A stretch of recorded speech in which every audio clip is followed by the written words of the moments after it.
अस्सलाम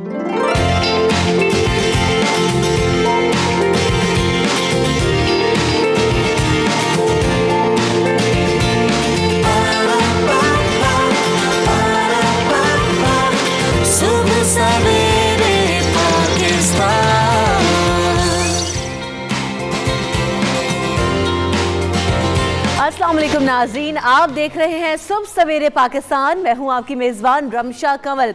हर सुबह का आगाज़ करते हैं अच्छी बात के साथ, ताकि आपका जो आने वाला दिन है वो अच्छा गुजरे और हम इन छोटी छोटी अच्छी बातों पर अमल करते हुए अपनी ज़िंदगी को और बेहतर और खुशगवार बना लें। तो आज की अच्छी बात शामिल करते हैं। अच्छी बात यह है कि हमारे इर्द गिर्द बहुत सारे लोग ऐसे होते हैं जो कि कानों के कच्चे होते हैं। अब उनके कानों के कच्चे होने से मुराद ये है कि हर किसी की सुनी सुनाई बात पर अमल कर लेते हैं और उस पर अमल करते हुए जो आपस में आपके लोग हैं उनसे अपना रिलेशन ख़राब कर लेते हैं, जिसकी वजह से कई सारे मसाइल जन्म लेते हैं। फॉर एग्जाम्पल कि अगर मैंने किसी के बारे में कोई बात सुनी और बग़ैर तहकीक के मैंने उसको मनो-अन तस्लीम कर लिया है और उसके बारे में वैसा ही इमेज बना लिया है, तो चाहे मैं जितना भी उस इमेज को दूर करने की कोशिश करूं, वो बहुत मुश्किल से किसी की जो शख्सियत है उसके हालात बेहतर हो सकते हैं आपके मुताबिक।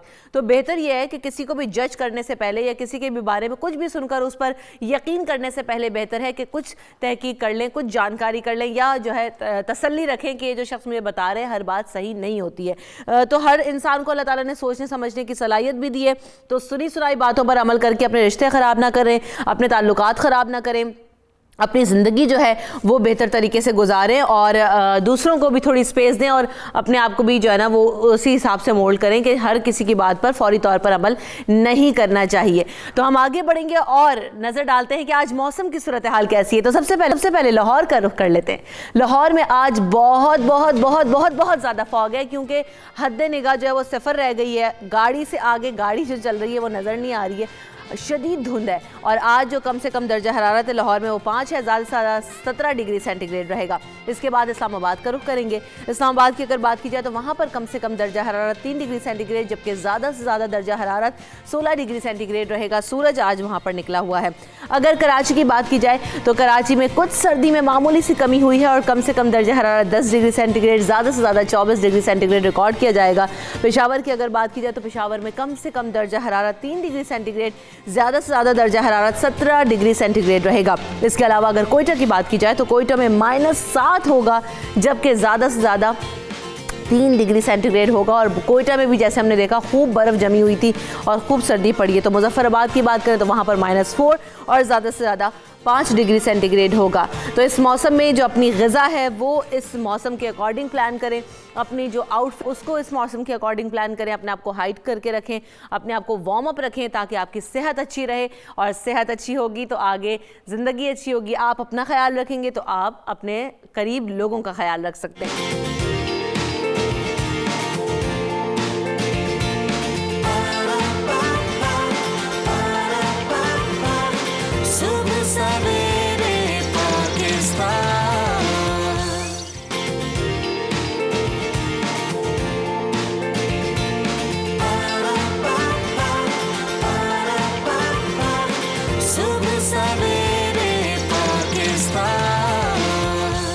प्रोग्राम में अब आगे बात करेंगे। हमने देखा कि गुज़िश्ता रोज़ वज़ीर आज़म इमरान खान की ज़ेर सदारत इजलास हुआ है और उसमें आला तालीम से मुतालिक कुछ अहम फैसले किए गए हैं और HEC से मुतालिक उमूर का जायज़ा लिया गया है।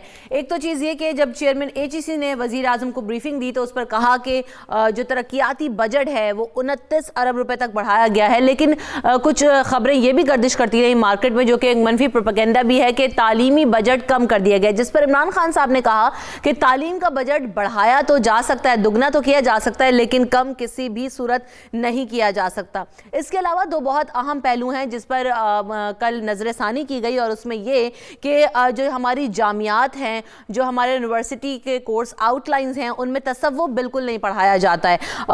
जबकि अगर बात की जाए पाकिस्तान की तो उसमें जो रिसर्च का मयार है वो भी कोई ख़ासा बेहतर नहीं है। रिसर्च का फुकदान है, तसव्वुफ़ का फुकदान है। इसके अलावा एक और अहम फैसला किया गया है वो ये है कि जनाब जो प्राइमरी तालीम है, पंजाब हुकूमत की जानिब से फैसला किया गया है कि प्राइमरी तक जो सारा निसाब है उससे उर्दू में पढ़ाया जाए। ये भी फैसला किया गया, इस पर नज़रसानी अभी हो रही है। इन तमाम चीज़ों पर बात करेंगे। हमारे साथ जो मेहमान मौजूद है आज, उनका तारुफ आपसे कराऊँ। मुझे ज्वाइन कर रहे हैं डॉक्टर सुल्तान शाह साहब, जो कि माहिर तालीम है।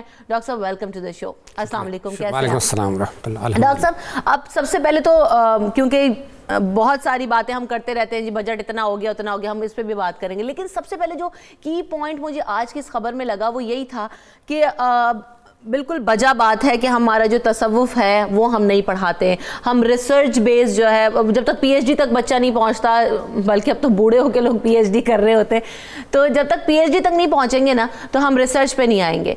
तो कितना वैलिड आप इस चीज़ को समझ रहे हैं, इमरान खान साहब और जो एजुकेशनिस्ट इस वक्त डिसीजन ले रहे हैं? बिस्मिल्लाहिर्रहमानिर्रहीम। जहाँ तक वज़ीर-ए-आज़म साहब की इस ऐलान का ताल्लुक़ है कि तसव्वुफ़ पढ़ाया जाए, तसव्वुफ़ किसी हद तक पहले पढ़ाया जाता है वो, लेकिन वो सिर्फ़ एमए इस्लामिक स्टडीज़ या बीएस इस्लामिक स्टडीज़ तक महदूद है। और वहाँ भी ये सूरत हाल होती है, बहुत सारी यूनिवर्सिटीज़ एक पेपर ऑफ़र करती हैं जो कि तसव्वुफ़ व अखलाकियात होता है, खालिस तसव्वुफ़ नहीं होता। हमारे यहाँ जीसी यूनिवर्सिटी में हम इन दोनों पोर्शंस को अलग अलग पेपर की शक्ल में पढ़ाते हैं। हम ऑलरेडी एक full fledge paper MA Uloom Islamia के लिए भी और बीएस ऑनर के स्टूडेंट्स को भी तसव्वुफ़ का एक फुल पेपर अलग ऑफ़र करते हैं। सही। और इसी तरह एक अखलाकियात का पेपर अलग ऑफ़र करते हैं। और हम तसव्वुफ़ तमाम स्टूडेंट्स को पढ़ाते हैं, ऑप्शनल नहीं होता। जहाँ तक ताल्लुक़ है तसव्वुफ़ ओवरऑल पढ़ाने का, तो सच्ची बात ये है कि तसव्वुफ़ ना सिर्फ यूनिवर्सिटीज़ में नहीं पढ़ाया जाता बल्कि मदारिस में भी नहीं पढ़ाया जाता। बिल्कुल। हमारी अखलाकी तौर पे जो हालत है इस वक्त, उसमें सबसे बड़ी वजह ये है कि हमने इन अजीम लोगों को, सूफिया कराम को, उनकी तालीमात को पस-ए-पुश डाल दिया। सही। और नतीजा ये निकला कि एक तरफ तलबनाइजेशन हुई और दूसरी तरफ इंतहा पसंदी, जिसके नताइज हमें एक तवील अर्से तक भुगतना पड़े।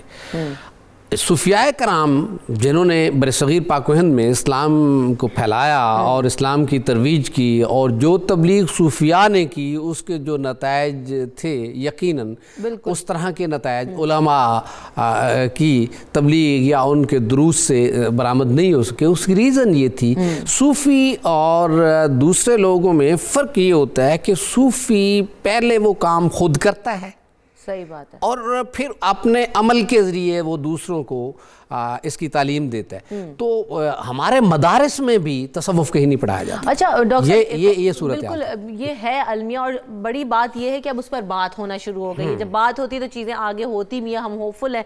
अच्छा, रिसर्च पर बात तो बहुत ज़्यादा रही है कि हमें अपने तालीमी मयार को बेहतर करना है, रिसर्च बेस्ड प्रोग्राम इंट्रोड्यूस करें, लेकिन अभी तक हमें वो नज़र नहीं आया। कम हो सकता है रिसर्च में, और किस एज से या किस लेवल से, स्टैंडर्ड से जो है वो रिसर्च को हमारे उसमें शामिल कर दिया जाए, रिसर्च बेस्ड एजुकेशन सिस्टम बनाया जाए? जब से बीएस ऑनर प्रोग्राम शुरू हुए, 4 साला बी ऑनर्स प्रोग्राम मुख्तलिफ यूनिवर्सिटीज़ में शुरू हो चुके हैं, बल्कि HEC अब MA 2 ईयर और BA 2 ईयर को ख़त्म करना चाह रही है। तो ऑनर्स में ये होता है कि आपको आखिरी 1 साल में 2 पेपर्स की जगह आपको रिसर्च करना होती है। जी बिल्कुल। अब HEC की शर्त ये है कि तमाम स्टूडेंट जो हैं वो थीसिस लिखें, मकाला लिखें। जी। अच्छा, इसी तरह फिर आगे MPhil वो है ही रिसर्च डिग्री, उसमें जो है पहले 2 सेमेस्टर्स में पढ़ा जाता है, कुछ कोर्सेज पढ़ाए जाते हैं, फिर अगले 2 सेमेस्टर में टोटल रिसर्च होती है। PhD में बहुत थोड़ी सा कोर्स वर्क होता है, उसके बाद असल काम ही रिसर्च का होता है। तो ऑनर्स से रिसर्च शुरू होती है, वो अगरचे बहुत इब्तदाई लेवल की रिसर्च होती है, खा वो साइंसेस में हो, खा वो सोशल साइंसेस में हो, खा वो लैंग्वेजेस में हो। और जब वो स्टूडेंट आगे MPhil में आता है और ज़्यादा रिसर्च करता है, और फिर जब वो PhD में आते हैं तो फिर वो लेकिन सर बात यह है कि हमारे यहाँ जो अगर हम स्कूल्स का सिस्टम देखें या हम अपना जो कॉलेज लेवल पर तालीम को देखें, तो बिल्कुल भी रिसर्च का मयार मतलब है ही नहीं ना, रिसर्च बेस्ड तो सिस्टम है ही नहीं।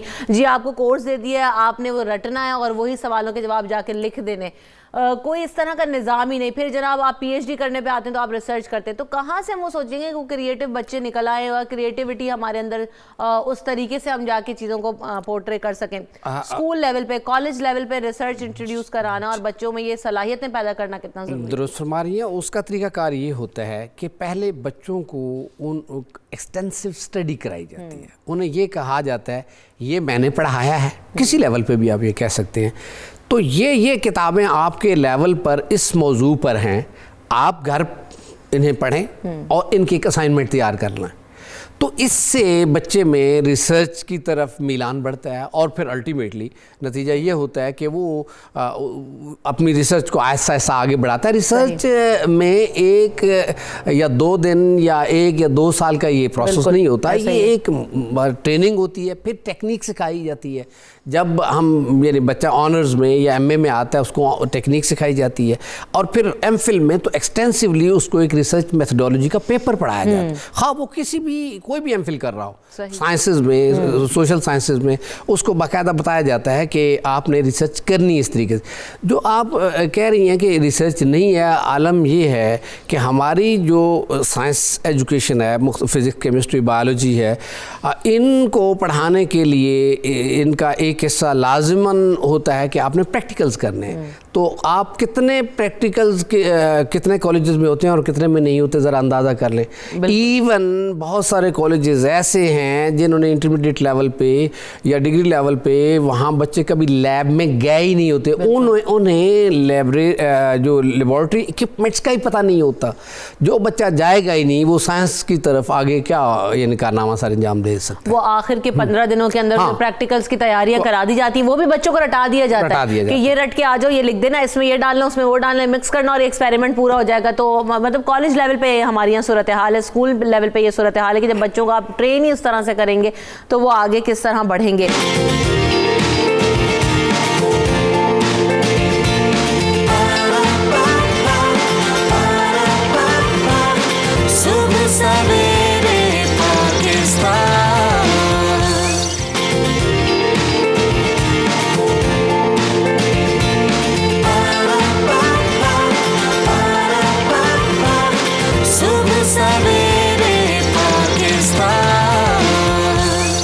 अच्छा, एक और बड़ी अहम पेशरफ्त हो रही है और इस पर बात ये हो रही है कि प्राइमरी तक जो सारा निसाब है डॉक्टर साहब वो उर्दू में पढ़ाया जाए।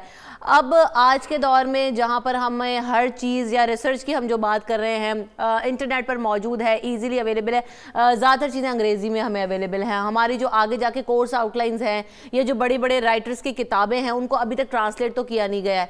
तो जब आप बेस में अंग्रेज़ी नहीं शामिल करेंगे और सिर्फ उर्दू पर रखेंगे, आप समझते हैं कि ठीक है या क्या करना चाहिए?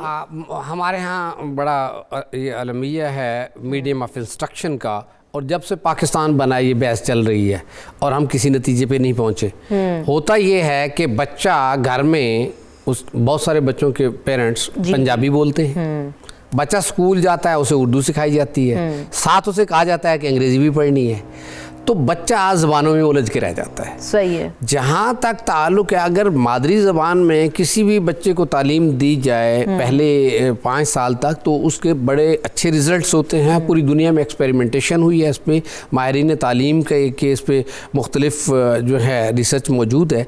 तो अगर इब्तदाई लेवल पे हम बच्चों को मादरी ज़बान में तालीम दें या अपनी कौमी ज़बान में तालीम दें तो उसमें कोई मुज़ायका नहीं है। बस सिर्फ ये है कि ये मत करें कि अंग्रेज़ी ज़बान तो पढ़ने की ज़रूरत ही नहीं है। एक तबका ये भी है जो मजहबी तबका है, कुछ जो कम पढ़े लिखे हैं वो ये कहते हैं, कुछ मजहबी बहुत चंद लोग कहते हैं आजकल, वरना तो इस्लाम के हवाले से भी बहुत कुछ अंग्रेज़ी में लिखा जाए। इस वक्त एक बात ज़हन में रख लें कि जिस वक्त मुसलमानों का उरूज था स्पेन में, तो अंग्रेज़ अरबी सीख के आके हमारी यूनिवर्सिटीज़ में, कुर्तुबा में, अशबिलिया में, गरनाता में दाखिल होते थे। सही। इसी तरह आज जब भी हमने आला तालीम के लिए जाना है तो हमें अंग्रेज़ी सीखना ही सीखना है। और इवन एक अच्छा रिसर्चर जिसको अंग्रेज़ी नहीं आती वो इस्लाम का भी अच्छा रिसर्चर नहीं हो सकता, उसको दुनिया का पता ही नहीं होता दुनिया में क्या क्या काम हुए। तो अंग्रेज़ी के बगैर गुजारा नहीं है, लेकिन ये है कि मुख्तलिफ लेवल किए जा सकते हैं। जिस ज़माने में हम प्राइमरी स्कूल में पढ़ा करते थे, छठी से इंग्लिश होती थी, छठी तक पहले 5 क्लासेस में सिर्फ उर्दू में पढ़ाया जाता था, उसके बाद फिर अंग्रेज़ी आगे ऐसा ऐसा बच्चों को मुश्किल नहीं होगी कि उनकी जब बेस ही नहीं बनेगी और फिर आगे जाके वो 6th स्टैंडर्ड, और क्योंकि ज़माना इतना फास्ट है, बच्चों के हाथों में मोबाइल है, हर चीज़ गूगल पर अवेलेबल है, बच्चे सर्च कर लेते हैं, ढूंढ लेते हैं, तो फिर हम नहीं समझते कि वो ज़माने से अगर इस ज़माने में हम इम्प्लीमेंटेशन करें तो ज़मीन आसमान जो एक का फर्क। बहुत बड़ी प्रॉब्लम है, वो प्रॉब्लम ये है कि कई सिस्टम चल रहे हैं। या तो सबसे पहले तो ये है कि बिल्कुल यूनिफॉर्म सिस्टम ऑफ एजुकेशन होना चाहिए। बिल्कुल मदारस कुछ कर रहे हैं, इंग्लिश मीडियम स्कूल कर रहे हैं, सरकारी स्कूलों में कुछ हो रहा है। तो जब ये इस तरह ये नहीं है ना, सबसे पहले तो इस चीज़ की ज़रूरत, जो भी सिस्टम करना है इस पर खूब सोच समझ के एजुकेशनिस्ट को बैठा लें, पूरी तरह डेलिब्रेशन कर लें, और उसके बाद जो भी करना है वो यूनिफॉर्मली अगर हम उसको इम्प्लीमेंट करेंगे उसके रिजल्ट्स अच्छे होंगे। बाकी जहाँ तक है कि इंग्लिश से बिल्कुल कोई फरार नहीं है, हमें अंग्रेज़ी ज़बान में ही आला तालीम हम अपने बच्चों को दे सकें कि उसकी रीज़न ये होती है तमाम साइंसी उलूम, तमाम जदीद उलूम वो अंग्रेज़ी ज़बान में मौजूद हैं। इस वक्त दुनिया की सबसे यानी जो बड़ी लैंग्वेज है जिसमें सबसे ज़्यादा नॉलेज है वो यकीनन इंग्लिश है, वो इंग्लिश है। हाँ, हमें दो काम हम कर सकते हैं। एक काम ये करें कि उन्हें अंग्रेज़ी हायर लेवल पे जिन्होंने आना हो उनको सिखा दें। दूसरा ये है कि कुछ जो इंग्लिश की किताबें हैं साइंस की, उनके हम तराजम करें अपनी ज़बान में। ऐसी तजर्बात उस्मानिया यूनिवर्सिटी हैदराबाद दक्कन में हुए भी थे। बिल्कुल, तो यानी पहले आप काम किया था, वहाँ पर भी काम करें कि बच्चों को अगर आप उस तरीके से ट्रेन कर रहे हैं तो आगे जाके आपके पास भी जो ऑल्टरनेटिव्स की हम बात कर रहे हैं, किताबों के जो तर्जुमे होने वो करें, उन पर भी काम करें, और उसके बाद कोई इस तरह का फैसला यकीनी तौर पर हम वेलकम करेंगे। उर्दू हमारी मादरी ज़बान है। बहुत शुक्रिया डॉक्टर सुल्तान शाह साहब, आपने अपना वक्त दिया, और यकीनी तौर पर बड़ी खूबसूरत बात की शाह साहब ने कि जब हमारा निज़ाम यकसा होगा, एक जैसा निसाब होगा, यूनिफॉर्मिटी होगी इस तमाम स्कूल्स के अंदर, चाहे वो मदारिस हों चाहे वो स्कूल्स हों, तो फिर सूरत हाल बेहतर होगी और फिर हम इस तरह के एक्सपेरिमेंट्स और फैसले लेते हुए अच्छे भी बहुत ज़्यादा लगेंगे। क्योंकि जब हमारा निसाब ही एक तरह का नहीं है, गवर्नमेंट स्कूलों में तालीमी मयार कुछ और है, प्राइवेट स्कूल्स में भी अलग अलग तरह का निसाब पढ़ाया जाता है, मदारिस में बिल्कुल डिफरेंट सूरत हाल है, तो हमें उसको बेहतर करना है, जिस पर काफ़ी हुकूमतें बातचीत तो करती रही हैं कि तालीमी इस्लाहात होंगी, रिफॉर्म्स होंगी, निसाब बदला जाएगा, लेकिन नहीं हुआ, आज तक नहीं हुआ। तो इस सेक्टर पर सबसे पहले बात करने की और इस पर अमल दरामद कराने की ज़रूरत है।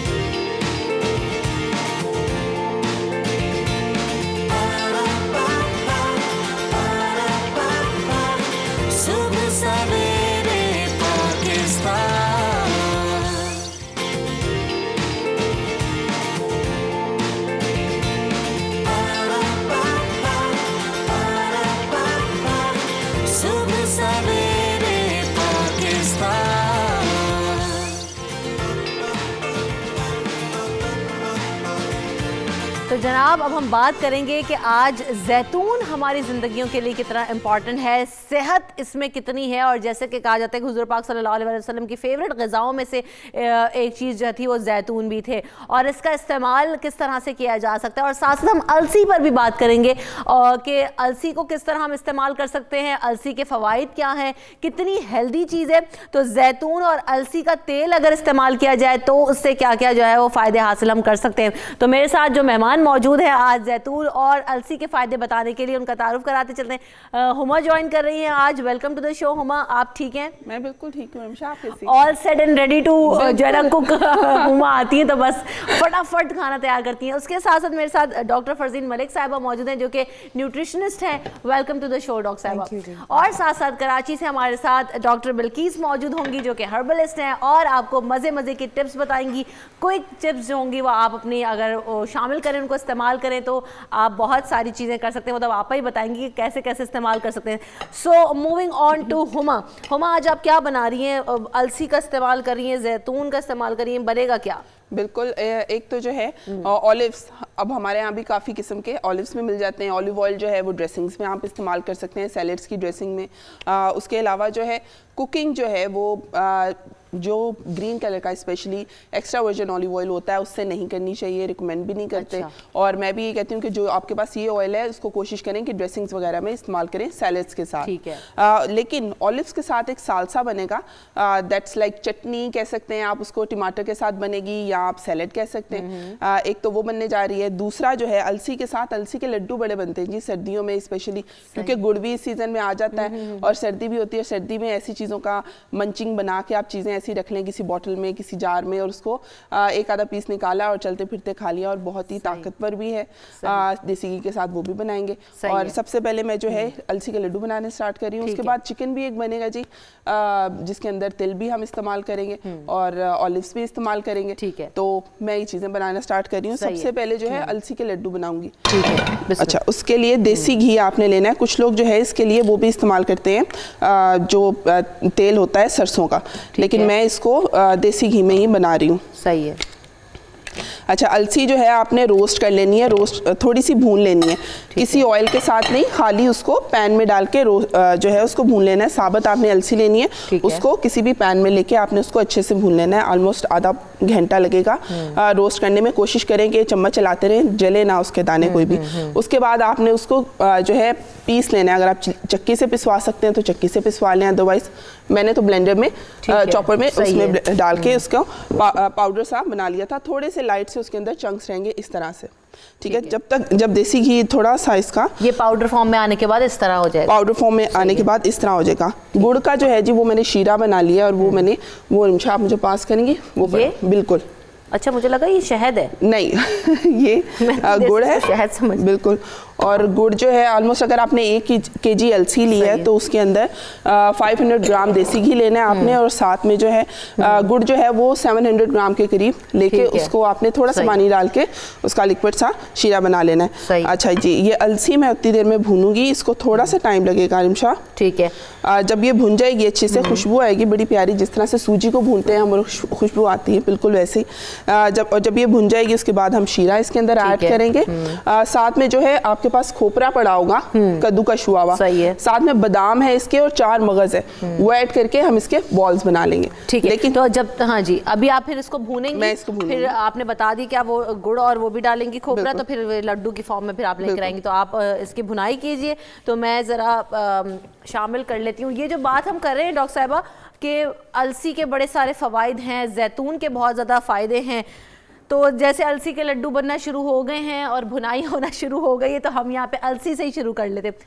अलसी जो है वो कितनी फ़ायदेमंद है, क्या क्या न्यूट्रिएंट्स हमें मिल सकते हैं और कैसे इस्तेमाल हो सकती है हमारी डाइट्स में?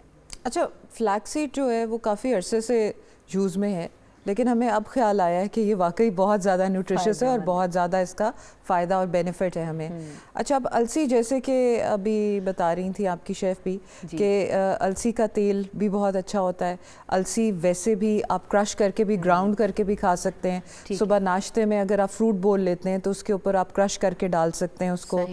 बच्चे अमूमन सुबह के वक्त आपका नाश्ते के वक्त गड़बड़ कर रहे होते हैं, हमने नाश्ता नहीं करना, तो अगर आप उसको किसी दही के ऊपर स्मूदी बना के और उसके ऊपर अलसी को आप क्रश करके डाल दें। जैसे अभी इन्होंने बताया है कि अलसी को जब आप क्रश करते हैं ना तो फिर आपने उसी वक्त यूज़ करना होता है, ट्राई नॉट टू कि आप उसको रखें मत। अच्छा। और अगर गर्मियाँ हों तो फिर आप उसको थोड़ी देर के लिए भी रखना है तो फ्रिज के अंदर रखेंगी, क्योंकि obviously it brings out oil, और ऑयल्स जो हैं वो जल्दी रैंसेड हो जाते हैं। उस बारे में भी मैं आपसे बात करूँगी, क्योंकि हम ऑयल्स की परवाह नहीं करते, उसको सही जगह पर नहीं रखते, जिसकी वजह से ऑयल जो हैं वो ख़राब हो सकते हैं। और हम ऑयल हर चीज़ में, हर खाने पकाने की चीज़ में यूज़ कर सकते हैं। तेल तो ख़राब ही नहीं होते। बिल्कुल बिल्कुल, ये बात कोकोनट ऑयल के लिए सही है कि कोकोनट ऑयल ख़राब नहीं होता जल्दी, लेकिन ऑलिव ऑयल जिसके बारे में अभी हम बात कर रहे थे, ऑलिव ऑयल बहुत जल्दी ख़राब होता है।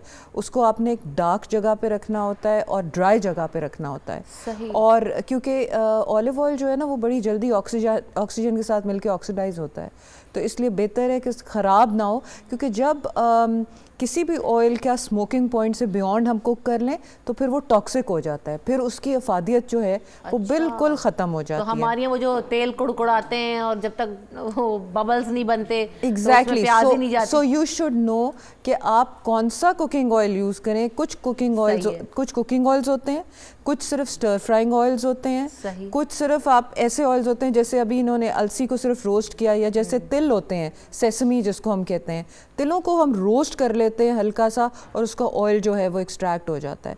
उसमें हम डीप फ्राइंग नहीं कर सकते, ये अलसी के तेल में आप डीप फ्राइंग नहीं कर सकते, ये नॉन कुकेबल ऑयल है। जो कुकेबल है उसमें आता है किनोला, उसमें आता है सनफ्लावर, उसमें अच्छी क्वालिटी का अगर स्टर फ्राइंग आपने करनी हो तो ऑलिव ऑयल आ जाता है, लेकिन बाकी चीज़ों के अंदर जैसे एवोकाडो का ऑयल होता है वो भी आप कुक नहीं कर सकते। तो जैतून के तेल में जो खाने बनाए जाते हैं, कहते हैं कि जैतून के तेल में बनाए बड़ा हेल्दी बनता है खाना। अच्छा, ये आपने कौन बहुत सा तेल इंपॉर्टेंट बात इस्तेमाल की, करें? यू नीड, जब आप बाजार जाते हैं और बाजार में बहुत सारे तेल लगे होते हैं ऑलिव ऑयल की मद में, तो आपने उसमें से चॉइस करनी होती है, पढ़ के ऑलिव ऑयल लेना होता है। ठीक है। जैसे कि अभी ये बता रही थी कि एक्स्ट्रा वर्जिन ऑलिव ऑयल जो है उसको स्टर फ्राइंग के लिए रखें या अपने ड्रेसिंग्स के लिए रखें, कि अगर आपने मेयोनेज़ बनाना है तो उसके अंदर डालना है, अगर आपने सैलड्स बनाने हैं तो उसके अंदर डालना है। लेकिन जो ऐसा ऑयल जिसके अंदर ऑलिक एसिड कम हो, सही है, ठीक है, ऑलिक एसिड कम हो, वो कुकिंग के लिए यूज़ होता है। तो आप उस पर पढ़ लें अपना जो भी, जो एक ग्रीन रंग का होता है और एक येलो रंग का होता है, सो ट्राई कि जो येलो वाला जो है वो यूज़ फॉर कुकिंग, और उसमें आप ऑलिक एसिड ज़रूर देखें, लेस देन 1% ऑलिक एसिड वाला जो होता है उसमें कुकिंग हो सकती है ऑलिव ऑयल में। ठीक है, तो आपा की तरफ बढ़ते हैं। आपा, आप क्या बताती हैं कि जनाब जैतून का इस्तेमाल और अलसी का जो इस्तेमाल है वो कैसे कैसे हो सकता है, और ख़वातीन अपनी डाइट में कैसे शामिल करें, या और जो अपनी खूबसूरती के लिए इस्तेमाल करना चाहें? जी, दोनों ही बहुत अच्छे हैं, चाहे खूबसूरती हो चाहे सेहत हो।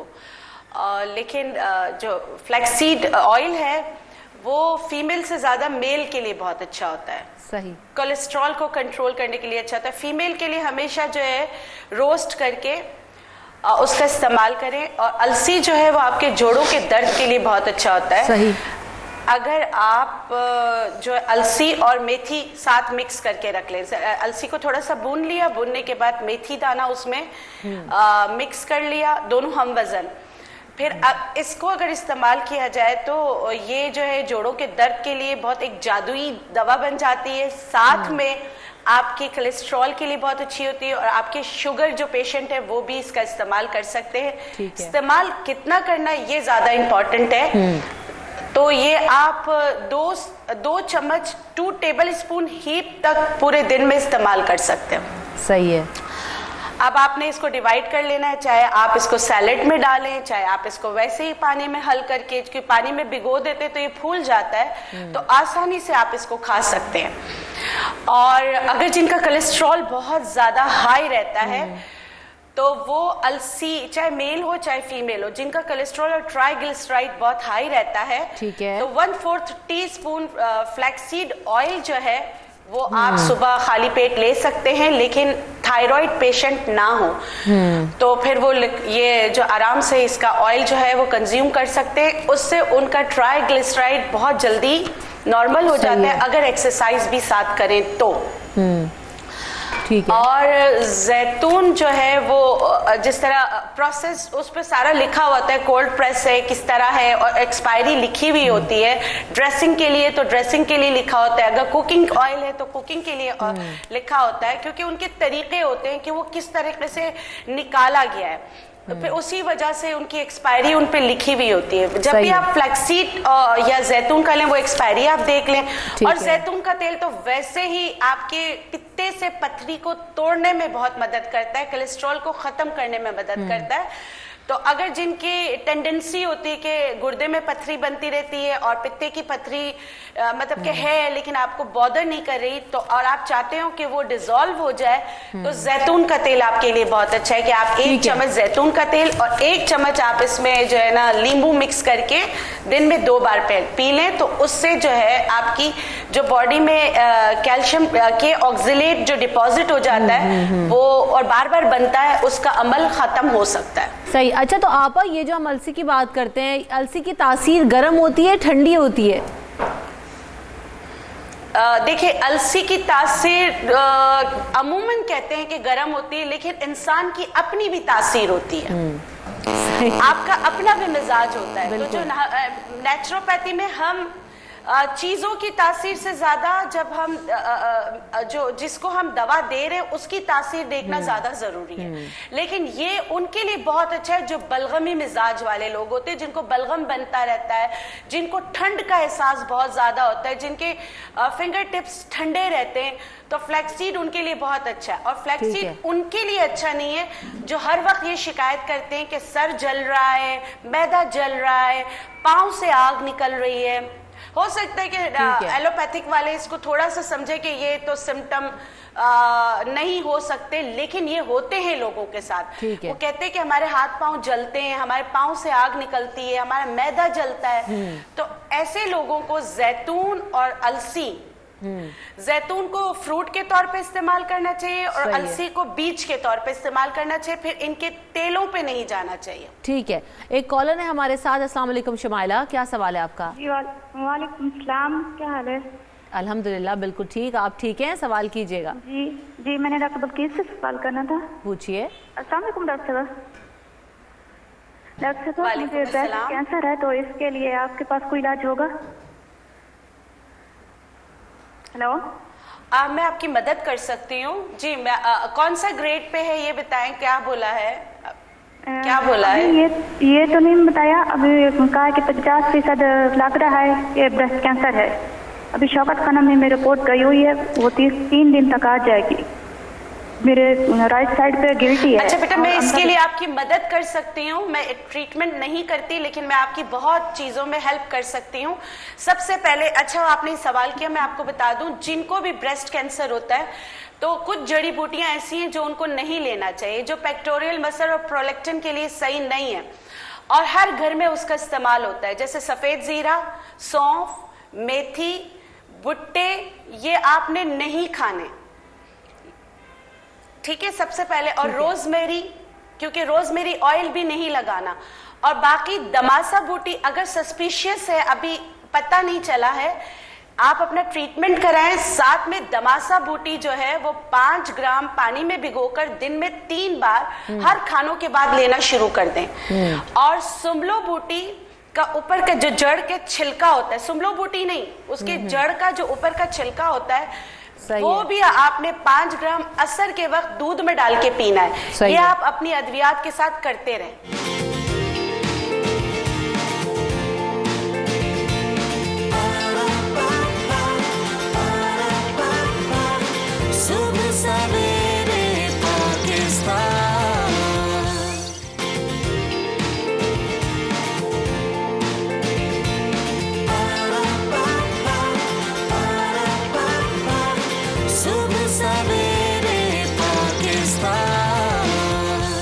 अच्छा डॉक्टर साहब, जब हम बात करते हैं जैतून की ख़ास तौर पे अगर बात की जाए तो वज़न कम करने के लिए भी इस्तेमाल कर सकते हैं क्या जैतून का? अक्सर सैलड्स वगैरह में तो ऐड हम करते हैं, और फिर ये भी कहा जाता है कि जैतून खून भी साफ़ करता है। जो जैतून का तेल है वो मतलब मेरे तो तमाम डाइट प्लान्स में मैं जैतून का तेल ही देती हूँ कि उसके अंदर आप स्टर फ्राइंग और उसके अंदर आप अपनी लो शैलो फ्राइंग करें। तो उसमें यह है कि ऑलिव ऑयल ना सिर्फ आपका वज़न कम करने में मदद देता है, हालांकि आप देखो कि जो ऑलिव्स होते हैं उनमें तकरीबन 20% जो होती है फ़ैट होती है, ठीक है, which is quite a bit, लेकिन फिर भी this is the kind of oil जो कि आपकी बॉडी के लिए बड़ा मुनासिब होता है। और उसमें यह है कि इसके अलावा डायबिटिक्स जो होते हैं, जैसे बॉर्डर लाइन डायबिटिक्स हैं, उनके भी अगर शुगर कंट्रोल करनी हो तो आप उन्हें ऑलिव ऑयल में जो है वो कुकिंग करवा के या ऑलिव ऑयल ड्रेसिंग्स यूज़ करके दे सकते हैं। अच्छा, जिन लोगों को, कई लोगों को कॉन्स्टिपेशन होती है तो वो लोग भी अगर दूध के अंदर ऑलिव ऑयल डाल के पिएं, या इवन ये फ्लैक्स ये जो था अलसी का तेल, ये भी कॉन्स्टिपेशन में बहुत फ़र्क डालता है, क्योंकि ये जो इंटेस्टाइन है ना, उसके कोलन इंटेस्टाइन को लुब्रिकेट करता है। तो बच्चों को भी दे सकते हैं आप जैतून बिल्कुल का तेल? बच्चों को डॉक्टर से उनके पूछने के बाद, उनके पीडियाट्रिशियन से पूछने के बाद आप दे सकते हैं जैतून। दूध वगैरह में मिला के देने का भी कहते हैं कि ज़रा सी मिकदार मिला दें, आधा चमचा या हो, तो बच्चों को कॉन्स्टिपेशन लुब्रिकेट हो जाती है इंटेस्टाइन। सो दिस इज़, और ये एक चीज़ इंपॉर्टेंट है कि जिन लोगों को कॉन्स्टिपेशन होता है उनका वज़न वैसे ही बढ़ता है, तो जब वज़न आपका जब बाउल मूवमेंट सही होगी तो साथ ही आपका वज़न भी बेहतर होना शुरू हो जाएगा। बिल्कुल। एक इम्पॉर्टेंट चीज़ है कि जो लोग ऑस्टियोपोरोसिस का शिकार होते हैं, यानी कि हड्डियों के भुरभुरेपन का, उनके लिए भी ऑलिव ऑयल की ट्रीटमेंट या ऑलिव ऑयल बहुत अच्छा होता है। अगर आप इसको स्किन के ऊपर लगाएं, इसके ऊपर मसाज करें हल्का सा गर्म करके, तो anti ageing, anti wrinkle effect होता है ऑलिव ऑयल का। सो ना सिर्फ इसको खाने के फ़ायदे हैं, बल्कि इसको अगर आप बालों में लगाया जाता है इसको। बिल्कुल, बालों में लगाएं। और जैसे आजकल ठंड है तो जिस्म पे खुश्की हो जाती है, तो उसके लिए भी आप ऑलिव ऑयल हल्का सा हथेली पे लें, उस पर थोड़ा सा पानी डालें, उसको मल लें और अपने जिस्म में नहाने से पहले लगाएं। हम बड़े बड़े महंगे लोशंस, बॉडी लोशंस का इस्तेमाल करते हैं, लेकिन आप यकीन करेंगे जो हमारे देसी ऑयल्स होते हैं ना, मुझे तो पर्सनली बहुत ज़्यादा फेवरेट है। मैं तो कोशिश ये करती हूँ कि नेचुरल चीज़ों का इस्तेमाल करूँ, बड़े अच्छे रहते हैं और बहुत ज़्यादा मॉइस्चर रहती है आपकी स्किन। मेकअप वगैरह साफ करने के लिए भी आप बेबी ऑयल या जैतून के तेल का इस्तेमाल करें। अगर आपकी स्किन ड्राई तो आप देखिएगा कितनी आपकी स्किन जो है वो ग्लोइंग हो जाएगी। राना मोहम्मद सईद साहब हमारे साथ मौजूद हैं। कॉलर, अस्सलाम वालेकुम। अस्सलाम वालेकुम राना साहब, आपको आवाज आ रही है? एक और कॉलर है हमारे साथ, अब्दुल रऊफ साहब, अस्सलाम वालेकुम। हेलो, आपको आवाज आ रही है अब्दुल रऊफ? अच्छा, अभी शायद आवाज उनको ठीक नहीं आ रही है। अच्छा, कहाँ तक पहुंचे हुमा आपके अलसी के लड्डू? बिल्कुल, जो है वो मैंने भून लिया था, अलसी का पाउडर जो था बना लिया था रोस्ट करके मैंने। उसके बाद उसके अंदर जो मैंने गुड़ का शीरा बनाया हुआ था वो ऐड किया है, और उसके बाद जो मैंने नट्स ऐड करने थे उसके अंदर, जिसमें 4 मगज था, खोपरा था क्रश हुआ हुआ, और उसके साथ बादाम थे, वो मैंने इसको डाल दिया। अब ये थोड़ा सा ठंडा हो जाए तो मैं इसके बॉल्स बना लूँगी और अलसी के लड्डू रेडी हो जाएंगे। बड़ी अच्छी खुशबू आ रही है हुमा। और जब भुनाई हुई तो वाकई बड़ी जबरदस्त। और सुबह सुबह जो है ना हुमा आके ऐसी चीजें बनाती है, और फिर दूसरी तरफ बातें होती है वजन कम करने की। नहीं, लेकिन ये तो हेल्दी चीज़ है ना। देखिए, हमने इसको जो सारे लड्डू बनाए एकदम से नहीं खा लेने। एक छोटा सा लड्डू या आधा लड्डू या छोटा अगर बनाएंगी तो आप सुबह नाश्ते के साथ दूध के साथ ले लें, तो this is healthy for you. बच्चों को भी दे सकते हैं? बिल्कुल दे सकते हैं, व्हाई नॉट। बिल्कुल नहीं, इसमें उन्होंने नट्स डाले हैं। देखते ही कहते हैं हमें नहीं खाना। अच्छा, उसमें ये है कि उसमें हमारा कसूर है, क्योंकि हम उसको इतना प्रेजेंटेबल नहीं बनाते या इस तरीके से नहीं देते। अब बच्चे जो हैं, अगर आप उनको दूध में घोल घोल के चीज़ें बस दे दोगे वो नहीं पियेंगे, लेकिन अगर स्मूदीज बनाओगे, थोड़ा सा उसके ऊपर चेरीज लगा दोगे या इस तरह की कोई चीज़ें करोगे तो वो आंखों को अच्छी लगेंगी और बच्चा खाएगा। अब आप देख रहे हैं कि अगर आपने चॉकलेट का लड्डू बना के रखो तो बच्चे फौरन खा लेंगे। हाँ, ये बात मुझे ऐसे लगता है कि बच्चों को जो है ना पोर्टेबल ऐसी चीज चाहिए होती है जो वो चलते फिरते खा लें। Finger food. जब लड्डू आप थोड़ा सा बना के अच्छी सी शक्ल में थोड़े नट्स नजर आ रहे होंगे तो बच्चे जरूर अट्रैक्ट होते हैं। मुख्तलिफ शेप्स में भी आप बना सकते हैं अगर चाहें तो, जैसे नगेट्स हाँ, वगैरह। that's a अब good क्या बना idea। रही हैं आप हुमा? अच्छा, अभी मैं चिकन बना रही हूँ जो सेसमी और ऑलिव्स के साथ बनाऊंगी।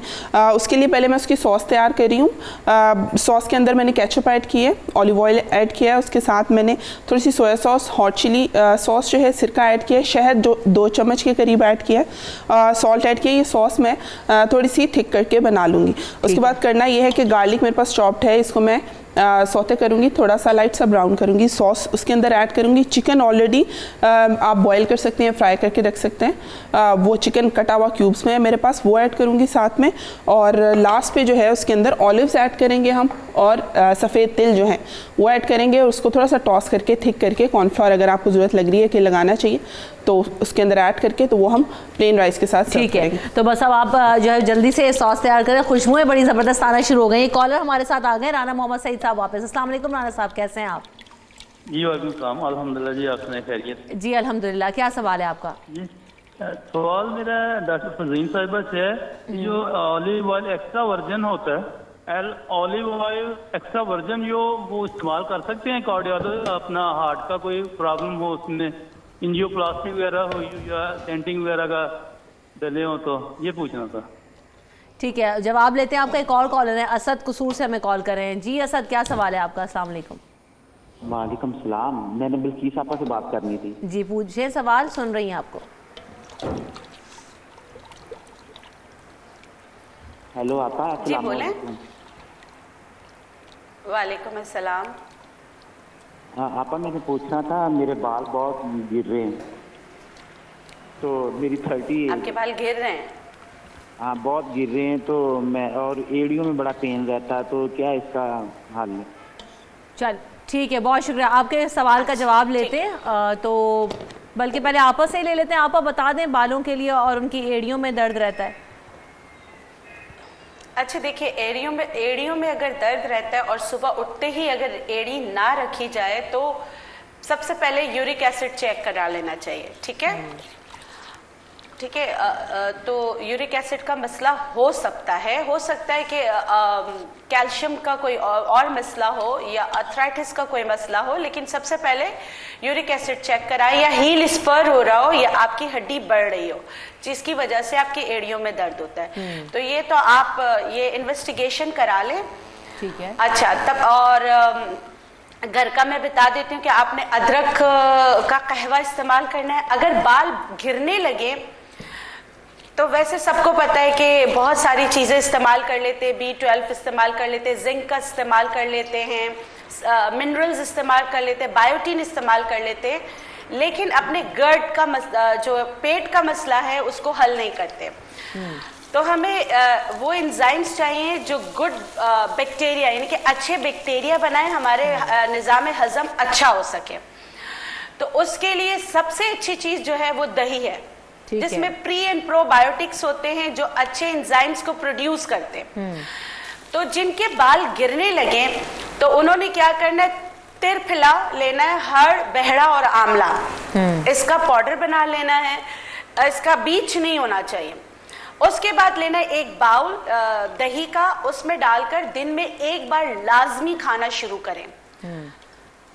अच्छा, अब मैं आपको जैतून से बता देती हूँ कि आप अपने बालों जिनके गिर रहे हैं, हो सकता है कि ये आपके लिए रेमेडी हो। आपने जैतून का तेल लेना है, चाहे वो कुकिंग ऑयल हो, चाहे वो आप एक्स्ट्रा वर्जिन ले रहे हो, इसकी कोई कैद नहीं। 1 चम्मच आपने कुकिंग ऑयल लिया, 1 चम्मच आपने लेमन जूस लिया, दोनों को अच्छी तरीके से मिक्स करके सर की जड़ों में लगाएं, हॉट टॉवल जैसे गर्म टॉवल बांधें और 15 मिनट बाद आप सर धो लें।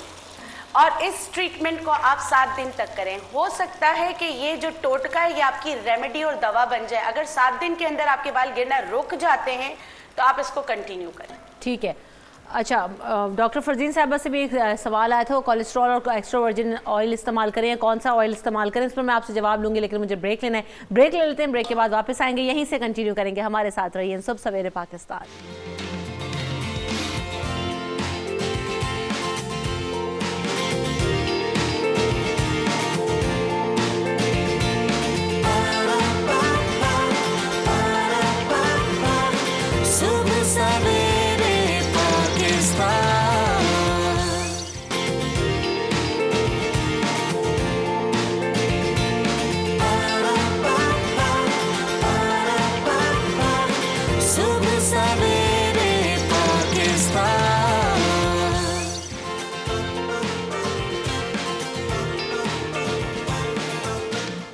सुबह सवेरे पाकिस्तान में एक बार फिर कहेंगे खुशामदीद। और सुबह सुबह देखें ना, जब ख़वातीन सो के उठती हैं और किचन में जाती हैं तो जनाब नाश्ता बनाने के बाद एक जो ना वो थोड़ा सा रिलैक्स करती हैं कि अब हमें खाने में क्या बनाना है। बड़ा टाइम लगता है डिसाइड करने वो चीज़ें, लेकिन जब हुमा यहाँ पर आती है नाश्ता खाना यूँ मिनटों में चुटकी में बना लेती है। हुमा कैसे कर लेती हैं और बड़ा ज़बरदस्त। एक तो मैं तो जब यहाँ पर आती हूँ ना आपके काउंटर पे तो मेरा वापस जाने का दिल ही नहीं करता है वापस। बड़ा मज़े का खाना आपने बनाया है, क्या क्या बना लिया है? अच्छा, ये चिकन जो मैंने बताया था ऑलिव्स और सेसमी के साथ बनेगा। सबसे पहले तो लड्डू देख लेना, लड्डू हो गए रेडी। अच्छा, जब ये ठंडा हो जाएगा मिक्सचर, आपने उसके बॉल्स बना लेने हैं और जो है ये डॉक्टर साहब बताएंगे कितने खा सकते हैं एक दिन में, और चख के भी बताएंगे कि कैसे बने। यहीं पे पूछ लेते हैं ना पहले डॉक्टर साहब, ये लड्डू एक दिन में कितने इस्तेमाल कर सकते हैं? बड़ों के लिए क्या आप रेकमेंड करती हैं, बच्चों के लिए क्या करेंगी रेकमेंड? हुमा ने जो बनाया है ये आधा आप लड्डू यूज़ कर सकते हैं, एक भी यूज़ कर सकते हैं, बट इससे ज़्यादा ना करें। बट द थिंग इज़ कि इसको दूध के साथ अगर ले सके या गर्म पानी के साथ ले सकें तो वो ज़्यादा अच्छा होगा, क्योंकि अलसी जाके इंटेस्टाइन्स में ज़रा थोड़ी सी फूलेगी भी when you have it with a little bit of liquid. ठीक है, चाय या गर्म दूध के साथ भी ले सकते हैं? चाय की मैं इतनी शौकीन नहीं हूँ और ना ही मैं लोगों को इतना बताती हूँ, बट चूंकि लोगों को सुबह स्टार्ट होने के लिए एक चाय का बहुत बड़ा मग्गा चाहिए होता है तो वो ले सकते हैं, और आप बच्चों को भी दे सकते हैं। हमारे बड़ी अच्छी चीज़ बनाई है क्योंकि इसमें देसी घी डाला हुआ। बिल्कुल देसी। हाँ, सो देयर यू आर। अच्छा रमशा, इसके साथ एक चटनी या सालसा कह लें, ऑलिव्स का बनेगा, और उसके लिए मैंने टमाटर ले लिए, उसको चॉप कर लिया था ऑलमोस्ट 3 से 4। आपने उसके बीच के साथ ही टमाटर लेना है। उसके साथ प्याज जो है वो फाइनली चॉप लेनी है, मैंने ऑलमोस्ट 1 प्याज है ये। इसके साथ कैपर्स मिल जाते हैं, मार्केट से अवेलेबल होते हैं, अगर नहीं भी हैं तो आप नहीं ऐड करें, इट्स ओके। कैपर्स लिए मैंने, उसको भी फाइनली चॉप उसके साथ ऑलिव्स जो है मेरे पास डाले, इतनी अच्छी उसकी खुशबू आई है। बिल्कुल। और अभी इसके अंदर जो स्पेशली इसके टेस्ट को इन्हांस करने के लिए सॉल्ट पेपर के साथ जो चीज़ें मैं ऐड करूँगी और मिक्सचर बनेगा, बहुत मज़े का लगेगा। उसके साथ ऑलिव्स हैं जी। ऑलिव्स मैंने, चूँकि हमारे यहाँ नॉर्मली हमें टिन में मिलते हैं या बॉटल में मिलते हैं, तो लेमन जूस मैं उसके साथ ऐड नहीं करी। अगर आपके पास फ्रेश ऑलिव्स हैं तो उसके अंदर लेमन जूस ऐड कर लें। तो मेरे पास जो ऑलिव्स थे उसको मैंने थोड़ा चॉप कर लिया था और वो साथ में इसके ऐड किया। अच्छा, इसके साथ जो है नमक मिर्च और दड़ा मिर्च जो थोड़ी सी क्रश्ड होती है वो मिर्च लिया मैंने, और ज़ीरा थोड़ा सा रोस्टेड लिया है, वो मैं साथ में ऐड करूँगी इसकी सीजनिंग के लिए।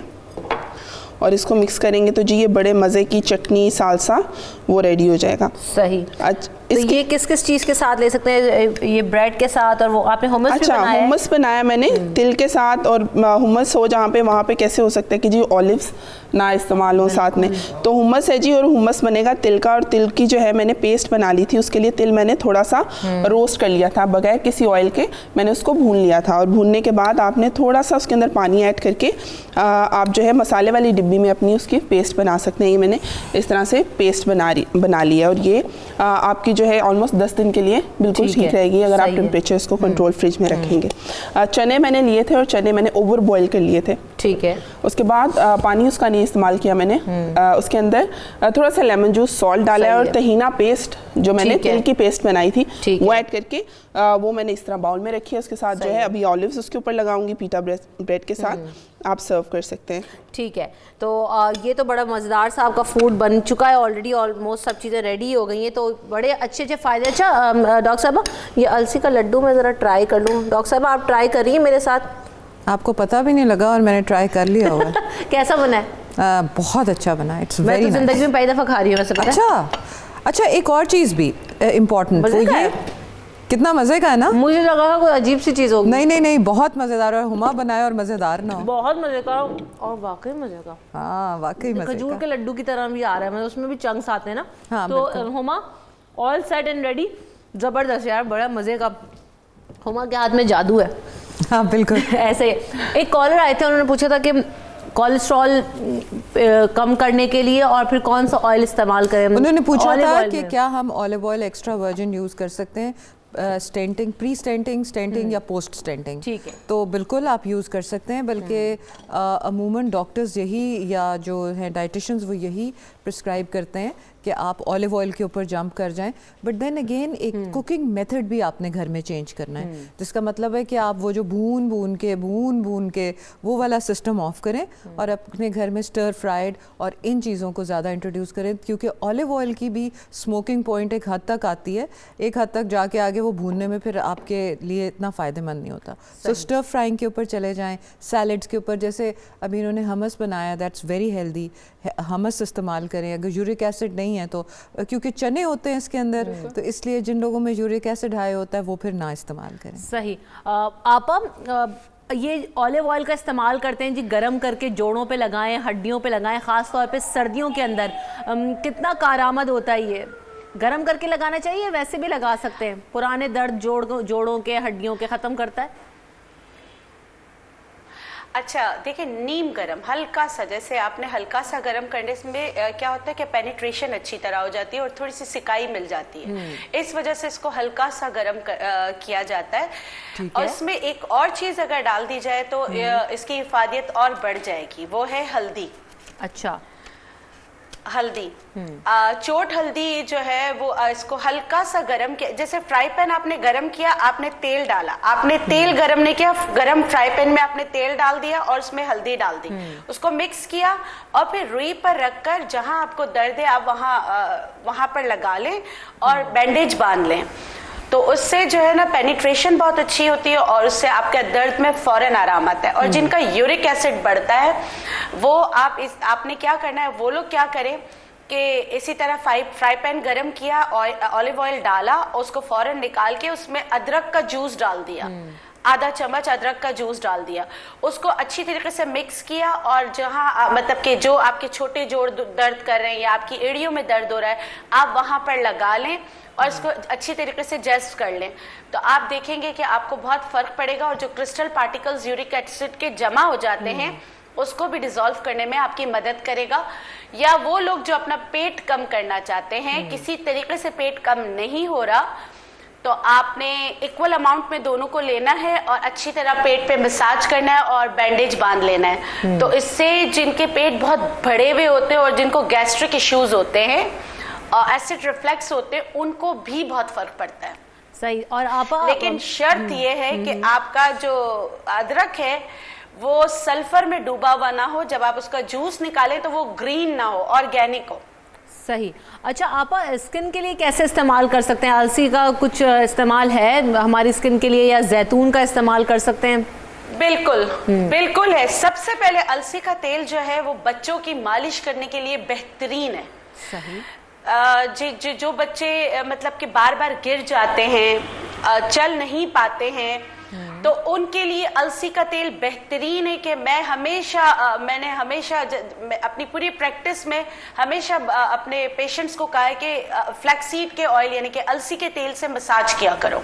सही है। बच्चों की मसाज किया करें।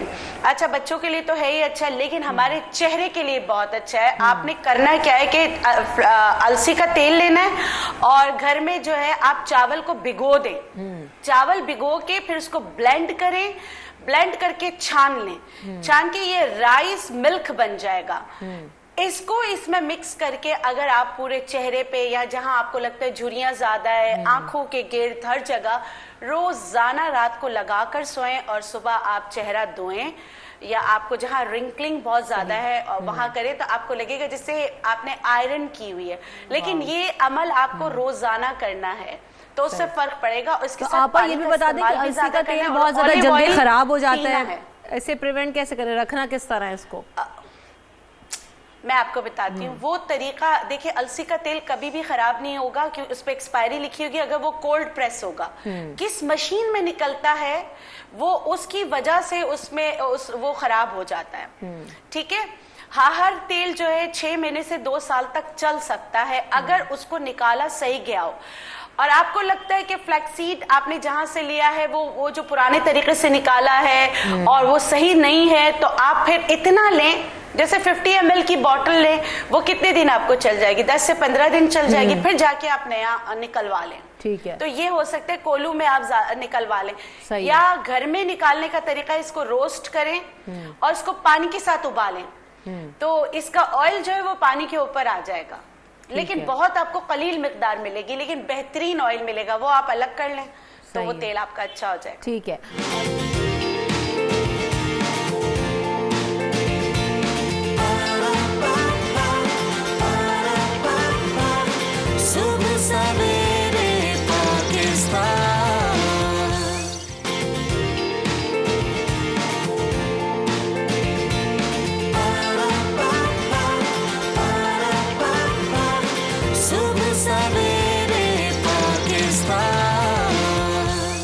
जो लोग बीज भी इस्तेमाल कर रहे हो अपनी डाइट में, वो तेल भी इस्तेमाल कर सकते हैं साथ साथ, या ऑल्टरनेटिव कुछ और? या फिर बहुत सारे लोग हैं ना कि ऑलिव ऑयल भी इस्तेमाल कर रहे हैं, ये भी चीज़ें इस्तेमाल कर रहे हैं, नट्स भी खा रहे हैं।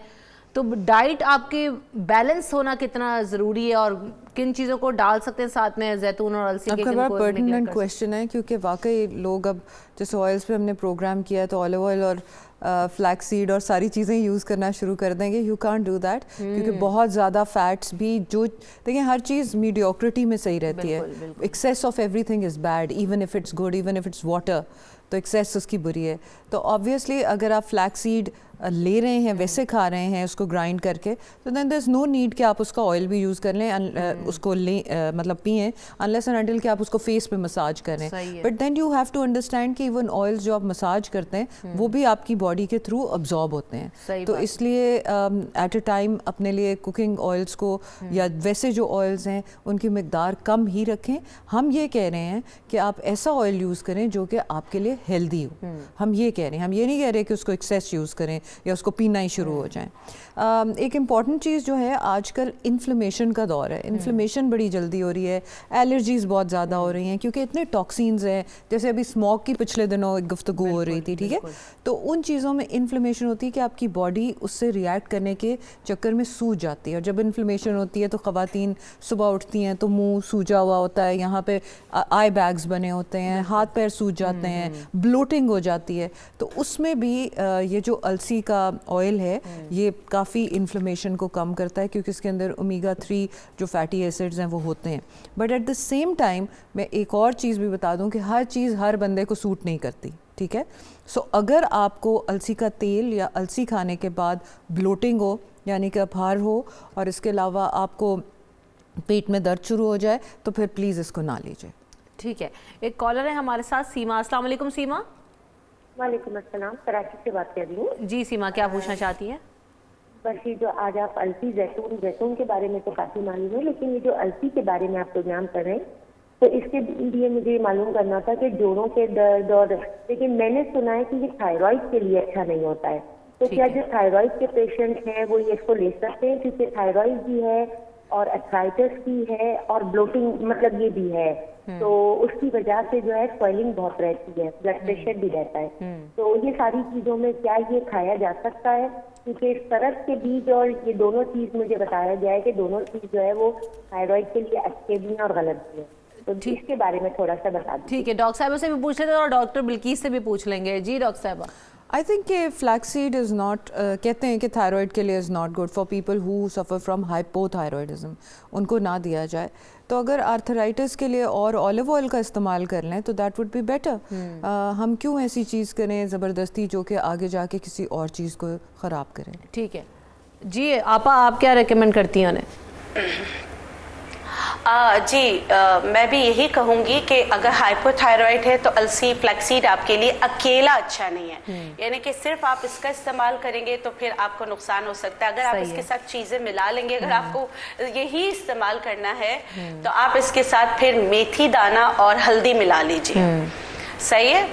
और आप फिर पिंच आप लेना शुरू करें।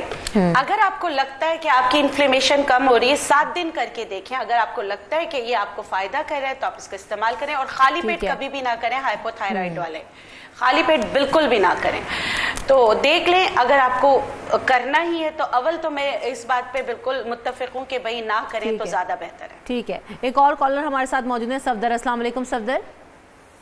जी वालेकुम अस्सलाम जी। जी सफदर, क्या सवाल है आपका?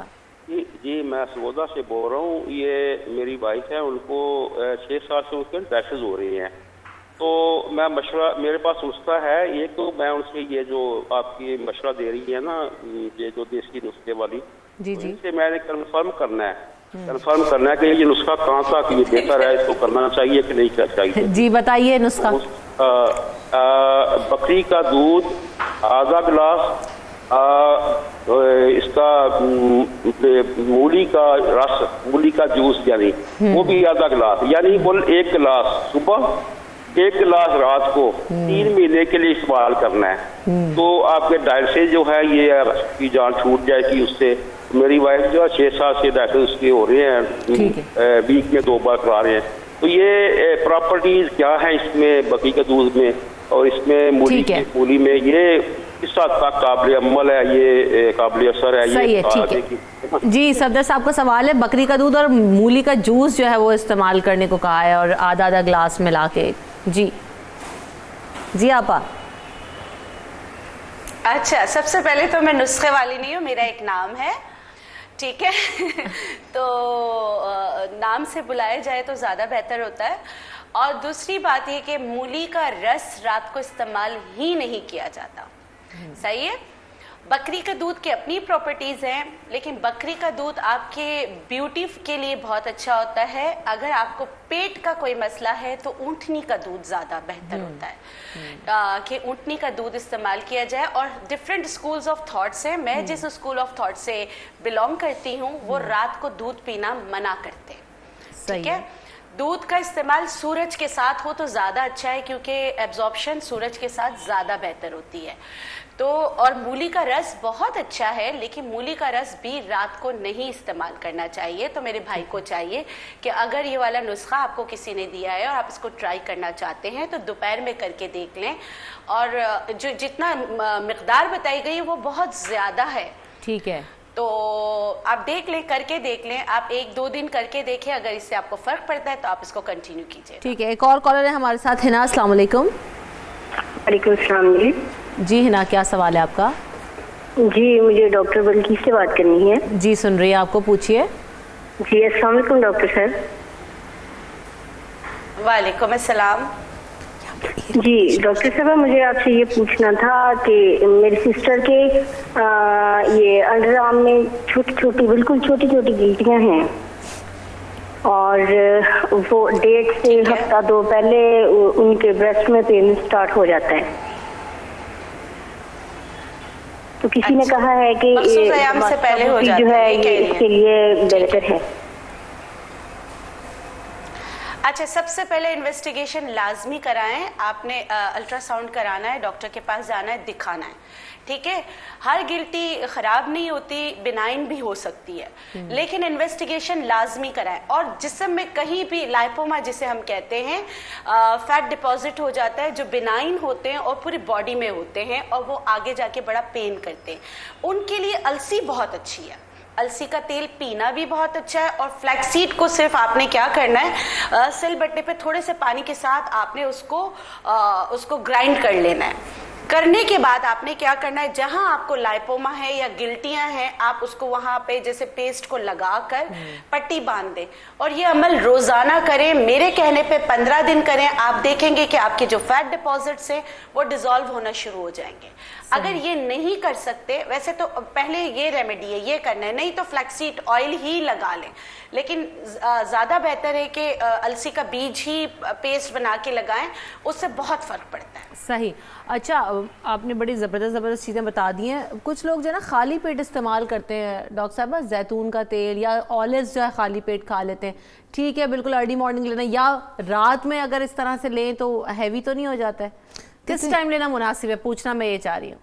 एक तो सुबह निहार मुंह जो है ना, इस तरह के एक्सपेरिमेंट्स नहीं करने चाहिए। वहाँ पे कहाँ तक पहुँचा, हाँ, आप बताएं। मुझे वहाँ भी खुशबुएं आ रही हैं ना। खुशबू ऐसी आ रही थी कि मैं यहाँ जाना चाहती हूँ। बताएं आप डॉक्टर साहब, तो जब दिन का आगाज होता है तो आप नाश्ता करें और उसके साथ आप ऑलिव्स ले सकते हैं। ये नहीं कि आप सिर्फ ऑलिव्स खाना शुरू हो जाएं या ऑलिव ऑयल पीना शुरू हो जाए। So you need to be careful कि आपका पेट भरा हो। एकदम से सुबह सुबह उठ के पेट को इंसल्ट नहीं देते किसी और चीज़ की भी। सही। So that's the best time. और वैसे भी थोड़े ऑलिव्स खाने चाहिए, 3-4 ऑलिव्स ले लिए आपने, सैलेड में डाल लिए, अगेन उसमें एक्सेस जो है वो ज़्यादा नहीं करनी वो चाहिए। एग्स, जब एग ऑमलेट बना रहे होते हैं हाँ, तो उसमें कुछ ऑलिव्स डाल लेते हैं, mushroom and cheese and olive omelette बन लेकिन मेरे ख्याल जाता से अगर एग योक निकाल लें और उसके अंदर आप ऑलिव्स डाल के साथ में ऑमलेट बनाएं तो वो बहुत मज़े का भी बनता है। और इसके अलावा अगर आप मूसली जिस तरह से बनाई जाती है, उसके अंदर फ्लैक्सीड जो है वो इस्तेमाल कर सकते हैं, और जैसे ग्राउंड करके बिल्कुल, और बिल्कुल, और उसको जो है आप इस्तेमाल कर सकते हैं और वो बहुत मज़े की बनती है।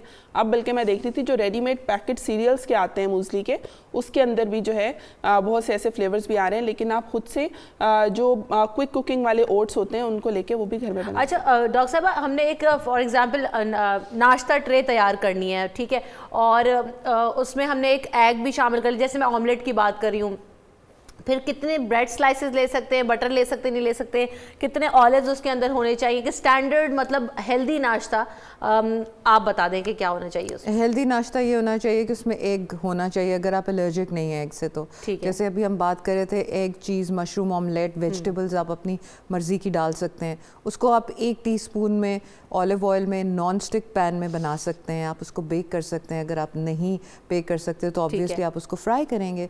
उसके साथ ब्रेड ज़रूरी नहीं होती, लेकिन हमें ब्रेड खाने का बहुत शौक है, तो अगर हमने लेनी है तो फिर हम हाई ब्रांड फाइबर की एक ब्रेड लें, पतली सी स्लाइस लें उसकी, और उसके ऊपर अगर स्प्रेड लगाना ही है, क्योंकि हम शौकीन हैं, क्योंकि हम कच्चा टोस्ट नहीं खा सकते और हम कहते हैं कि नहीं जी हमने उसके ऊपर लगाना है, तो फिर आप जो लाइट ऑलिव ऑयल स्प्रेड है वो उस पर लगा के खा सकते हैं। और पराठे वाले क्या आप, मैं डॉक्टर साहब मैं चाह रही हूँ आप भी इधर आ जाएं और ट्राई करें। मैं सोचूं कि ये ब्रेड के साथ, ब्रेड का जिक्र आ गया ना तो मेरे से रहा नहीं जा रहा, मैं ये hummus भी ट्राई करूँगी। और बिल्किस आपा बड़ा जो है ना आप रह जाती हैं, लेकिन खुशबू आप महसूस शायद कर सकती हूँ, मोहब्बत से जरा मैं आपको शामिल रखती हूँ।